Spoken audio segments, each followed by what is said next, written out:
నమస్తే, నేను మీ అశ్విని కుమార్ అండి. మనం ఇవాళ వాటర్ కోసం మాట్లాడుకుందాం. నీళ్ళు జనరల్గా చూడండి, సముద్రానికి వెళ్ళి చాలామంది చనిపోతూ ఉంటారు, నదుల్లోకి వెళ్ళి చెరువుల్లోకి వెళ్ళి చనిపోతూ ఉంటారు. అదే వాటరు ఈత వచ్చిన వాళ్ళకి చక్కగా శవాసనాలు వేసుకొని బ్యాక్ స్ట్రోక్, బటర్ఫ్లై ఇలా దాని కాంపిటీషన్లు జరుగుతూ ఉంటాయి.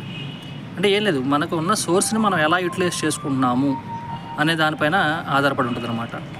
ఇప్పుడు బంగాళదుంపను తీసుకుంటే బయట చూస్తే చాలా గట్టిగా ఉంటుంది. అదే వేడి నీళ్ళలో వేస్తే మెత్తగా అయిపోతుంది, ఉడికి ఉడికి ఉడికి మెత్తగా అయిపోతుంది. దాని స్వభావం అది. అదే కోడిగుడ్డును తీసుకోండి, అదే వేడి నీళ్ళలో వేస్తే ఏమవుతుంది, లోపల పెంకు పగిలి లోపలంతా ఏమవుతుంది, సొనసొనగా ఉంటుంది. అదే వేడి నీళ్ళలో వేస్తే ఏమవుతుంది, ఉడికి హార్డ్గా తయారవుతుంది. అంటే చుట్టుపక్కల ఉన్న వాతావరణాన్ని మనం ఎలా యాప్ చేసుకుంటున్నాం, మనం ఎలా అలవాటు చేసుకుంటున్నాం అనే దాని మీద ఆధారపడి ఉంటుంది. అదే వాటర్ ఇన్ని రకాలుగా ఉపయోగపడుతూ ఉంటుంది. లేదంటే చనిపోవడానికి ఉపయోగపడుతుంది, మనం వ్యాయామానికి ఉపయోగపడుతుంది, అదేవిధంగా గట్టిపడడానికి, మెత్తపడడానికి అదే వాటర్. అంటే దాని స్థితిని మనం అర్థం చేసుకోవాలన్నమాట. ఏ స్థితిలో ఉన్నప్పుడు ఎలా యూటిలైజ్ అవుతుంది, మన పరిస్థితి ఏంటి, దాన్ని మనం ఎలా అనుకూలంగా మార్చుకోవాలి అనేది మనం ఆలోచించుకోవాలి. Thank you.